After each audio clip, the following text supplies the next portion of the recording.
मर गए। गरीब ब्राह्मण पढ़ने की इच्छा हुई। गरीबी इतनी है कि कौन पढ़ाता, तो किसी ने कह दिया उज्जैन की धरती पर सांदीपनी नाम के महात्मा हैं, इनके यहाँ विद्यालय है, भोजन भी मिलता है, पढ़ाई भी होती है। सुदामा जी चल दिए नंगे पांव, रास्ते में जा रहे थे। भक्त भयहारी भगवान जी मथुरा से रथ पर बैठकर जा रहे थे। गोविंद की आंखें तो गरीबों को ढूंढा करती हैं। भगवान ने देखा कोई ब्राह्मण है, सुदामा जी के पांव में कांटा लग गया था, बैठ के कांटा निकाल रहे थे। भगवान रथ से उतर के गए और सुदामा के कान में बोले, भैया। इस भैया शब्द ने सुदामा के हृदय को झकझोर दिया। इसी को कहते हैं अकारण करुणा। हम निकाल दें। सुदामा जी ने निगाह उठाकर देखा तो देखा ये तो किसी राजा के बेटे, इनके वस्त्र भी बड़े सुंदर है, इनका शरीर भी बड़ा सुकोमल है। सुदामा जी ने कहा आप तो किसी राजा के बेटे हो। बोले नहीं भैया निकाल दें। सुदामा के पांव से भगवान ने कांटा निकाल दिया। कांटा नहीं निकाल दिया जी, जिंदगी का कांटा निकाल दिया। और वही हो गई मित्रता। और दोनों लोग आए, गुरुकुल में पढ़ने लगे। सुदामा गरीब है, इसलिए सुदामा को जंगल से लकड़ी लाना पड़ता है। देखो जी, गरीब गरीब ही रहा है। गरीब के प्रति संवेदना तो हमने जरूर जाहिर किया, लेकिन कभी हमने उनको उठाने का प्रयास नहीं किया है। इतनी सरकारें आई, बड़ी बड़ी योजनाएं चलाई गई, कहा गया गरीबी हटाओ, तो रिपोर्ट मिली गरीबी नहीं हटेगी। तो सरकारों ने कहा तो फिर गरीब ही हटाओ, इसी को तो हटाओ। ये समाज ऐसे चल रहा है महाराज। सुदामा को लकड़ी लेने जाना पड़ता था क्योंकि इनके घर से कुछ आया नहीं था। एक दिन सुदामा जी लकड़ी लाए नहीं, तो माता जी ने कहा आज भोजन कैसे बनेगा। सुदामा जी ने कहा माता जी जाता हूँ, ले आता हूँ। आज हमारे श्याम सुंदर भगवान बोले, भैया मैं भी सुदामा के साथ जाऊं। ना बेटा, तू तो राजा का बेटा है ना, तू काहे को जाएगा। नहीं भैया मेरा मन करता है। जिद करने लगे तो भैया ने कहा अच्छा जा, आज कन्हैया जा रहा है, आज मथुरेश का बेटा जा रहा है, इसलिए 4 मुट्ठी चना दे दिया। सुदामा का तो अभ्यास है, जब लौट के आते हैं तो खाते हैं, जंगल में क्या जलपान करना। कन्हैया के कारण 4 मुट्ठी मैया ने दे दिया है। सुदामा जी ने बांध लिया। भगवान ने सोचा सुदामा को मिलता होगा, और सुदामा ने सोचा कन्हैया भी जंगल में चले तो कम से कम नाश्ता हो जाए। दोनों लोग जंगल में गए, लकड़ी तोड़ा, गट्ठर बनाया, चलने की तैयारी। मूसलाधार वर्षा हो रही। ये वर्षा हमारे भगवान की लीला है। सुदामा जी एक वृक्ष के नीचे, कन्हैया एक वृक्ष के नीचे। वर्षा देर तक होती रही, कुछ देर तक होती रही। सुदामा जी को लगी भूख। एक बात बताएं, ब्राह्मण सबसे समझौता करेगा लेकिन भूख से समझौता नहीं करेगा। भूखा ब्राह्मण बाढ़ बराबर।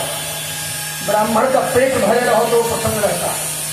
सुदामा जी ने सोचा जब खाने पीने का सामान है तो काहे का इंतजार किया जाए।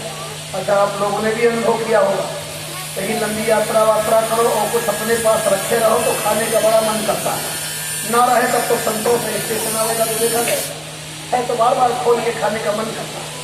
सुदामा जी ने सोचा जब खाने पीने का सामान है तो काहे का इंतजार किया जाए। अब ब्राह्मण ठहरे। मैं कभी कथा में चुटकुला उटकुला नहीं सुनाता हूँ, लेकिन ये कथा हमें याद है। एक लाला जी किसी ब्राह्मण का निमंत्रण लिए, तो पुराने ब्राह्मण थोड़ा हट्टे कट्टे थे, खाने पीने में थोड़ा अच्छे थे। वो दोनों प्राणी थे, बेटी थी, और वो ड्यूटी जाने लगे तो पत्नी से बोले ब्राह्मण देवता को अच्छे से खिला पिला देना। ब्राह्मण देवता आए, हाथ पांव धोए बैठ गए, और वो बेचारी 4 खुराक बनाया था। 2 प्राणी अपनी, एक ब्राह्मण की बेटी, और चारों खुराक खा गए। अच्छे थे, पुराने ब्राह्मण थे।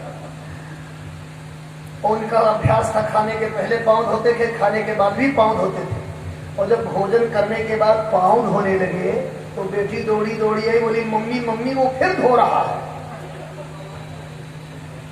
तो मम्मी ने कहा मतलब। अरे बोली एक बार धोया तो पूरी रसोई चट कर गया, अब वो फिर धो रहा है, पता नहीं तुमको खाएगा कि हमको खाएगा। तो पुराने ब्राह्मण से, अब नए ब्राह्मणों की हालत नहीं है, अब तो खाना ही बड़ा टेढ़ा लगता है। यही तिलकपुर गांव है। मैंने बहुत बचपन में वहाँ शिव पुराण की कथा किया है, हमें याद नहीं। जब मैं शास्त्री प्रथम वर्ष में था, संभवतः 80 में, अरे महाराज हमने वहाँ देखा एक ब्राह्मण 8 जगह, वहाँ खूब मलमास में, वहाँ खूब गद्दी लगती ब्राह्मणों की, बढ़िया चकाचक भंडार होता है। अब की मलमास में हमारी फिर कथा वहाँ शिव पुराण की है इस बार, बहुत दिनों के बाद। वही बस्ती के ही आवास विकास में सुकुल जी रहते हैं। सुकुल जी का नाम शायद आपको याद हो, कालीचरण सुकुल।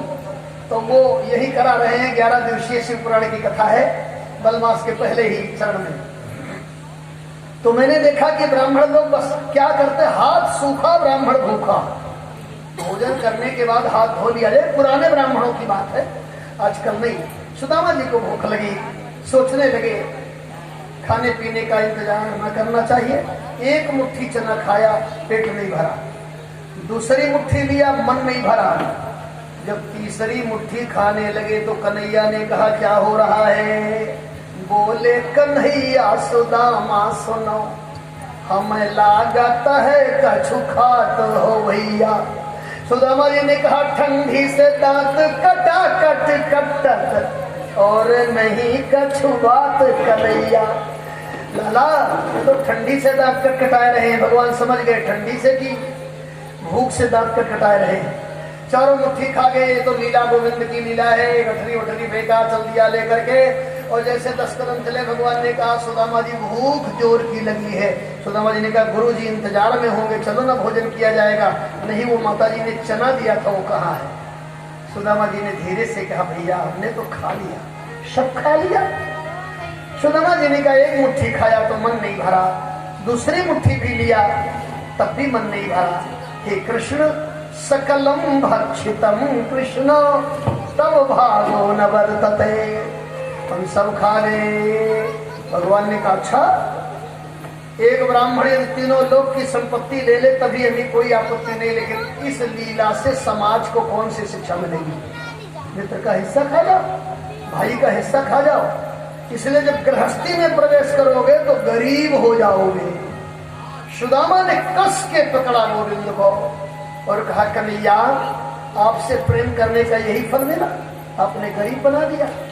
चाहे जितनी गरीबी हमारे जीवन में आवे मोहन, लेकिन आप हमें न भूलना। देखो गरीब होना गुनाह नहीं है, गरीबी में गोविंद को भूल जाना गुनाह है। चाहे जितनी परिस्थिति आवे परमात्मा से कहो प्रभु आपकी करुणा और कृपा है। नित्य भगवान को प्रत्येक व्यक्ति धन्यवाद देवे, कह दो प्रभु मेरे कर्म तो इतने खराब हैं कि नंगे घूमना चाहिए, लेकिन आपने 3-4 जोड़ी कपड़ा दिया है। मेरे कर्म तो इतने गंदे हैं, सूखी रोटी नहीं मिलनी चाहिए, लेकिन आपने दाल भी दिया है, सब्जी भी दिया है। रोज भगवान को धन्यवाद दिया करो। यदि किसी दिन नमक रोटी खाने को मिले तो कह दो प्रभु सब्जी खाते खाते उब गए थे, आज नमक रोटी ही आपको पसंद आ रही है, ईश्वर की इच्छा में मिला दो।